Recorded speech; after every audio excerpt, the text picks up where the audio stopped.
Bonjour à tous, j'espère que vous allez bien. Je vais bien par la grâce de Dieu. Aujourd'hui, le sujet m'intéresse. Le sujet m'intéresse parce que en ce moment, nous sommes dans un monde très fragile. Nous sommes dans une période très sensible. Donc, il est temps que nous, Africains, nous, Ivoiriens, réfléchissons au grand. Ok, je vais faire un détail simple. D'autres diront que voilà, les enfants ne souhaitent pas venir marcher avec nous, donc une raison de ne pas marcher. D'autres personnes diront que voilà, c'est notre parti politique qui voudrait que nous disions non à Ado pour pouvoir continuer la marche, tout et tout. Mon frère, réfléchis un peu. Ton salaire, c'est combien? Réfléchis un peu. Tu manges combien de fois par jour? Réfléchis un peu. Tu dors dans quelle ville là? Réfléchis un peu. Quelles sont tes conditions de vie? Réfléchis un peu. Généralement, c'est nous, on ne se connaît pas. C'est nous, les enfants des pauvres, on ne se connaît pas. Sinon, le riche, il se connaît. Le riche, jamais son enfant va être sur le terrain. Il n'a même pas ce temps. Il est préoccupé à monter son business. Il est préoccupé à faire son entreprise. Il est préoccupé à gérer ses affaires. Généralement, ceux qui sortent, ce sont les enfants des pauvres.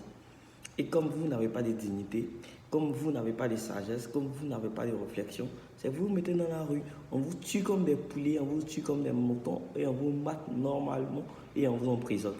Chose qui me fait plus mal est que c'est encore nos parents qui viendront cotiser, vos parents, vos pauvres parents qui viendront cotiser les 2000, 3000, 5000 pour vous récupérer, pour vous libérer dans ces prisons.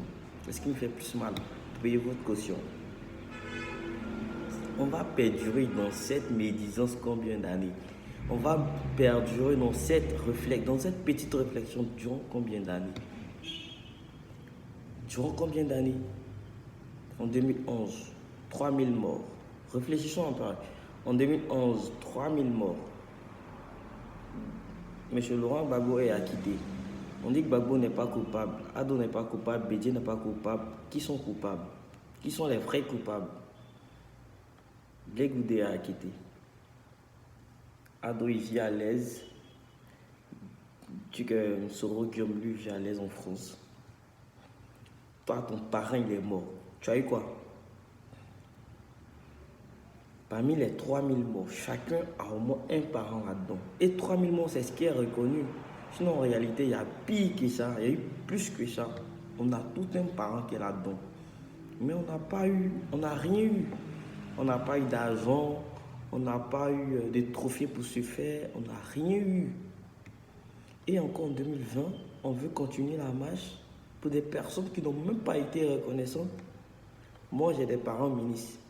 Et depuis qu'ils ont été ministres, jamais ils m'ont appelé pour dire « Ah, je suis ministre, viens prendre un poste ministériel, viens prendre un poste ou bien viens, on va te trouver un poste. » Jamais. Pour vous dire que la reconnaissance, ça n'existe pas en politique. Tu fais tuer pour quelqu'un aujourd'hui, demain qu'il sera au pouvoir, il ne pourra même pas te faire profiter. Il y a des gens en 2011, ils sont morts pour Ado. Et aujourd'hui, les mêmes personnes s'asseyent devant des micros ou bien des vidéos pour dire que Ado n'a rien fait pour eux. Et c'est ça la réalité en fait. Parce qu'avec les personnes les personnes qui seront avec toi au même moment, c'est avec ces personnes-là que tu pourras avoir accès. Tu pourras peut-être leur venir en aide.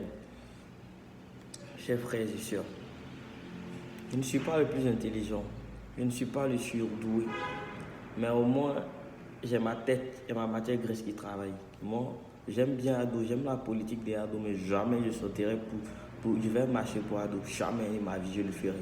Et si jamais je vais sortir dans la rue pour quelqu'un de personne, jamais je le ferai. Parce que pour moi, c'est d'être idiot. Et c'est la vraie idiotie, je vous jure. Nous sommes jeunes. Aujourd'hui, la jeunesse, on a plus besoin de financement. Avant-hier, on a le ministre de la jeunesse qui disait comme ça qu'il y a 50% de la jeunesse qui est vraiment, qui a eu qui a eu un financement par rapport au projet, tout et tout. Toi, tu as eu combien? Donc, ce qui veut dire que généralement, ces prêts sont donnés par affinité ou bien par reconnaissance. Nous, on ne nous connaît pas. On n'a pas de parents ministres. Qu'est-ce qu'on fait? On galère. Chers frères et sœurs, réfléchissons. Il est grand temps que nous prenions conscience. Notre avenir dépend de nous, car nous n'avons pas de parents. Nous n'avons pas de parents riches. Nous n'avons pas de père ministre. Nous n'avons pas de père politicien.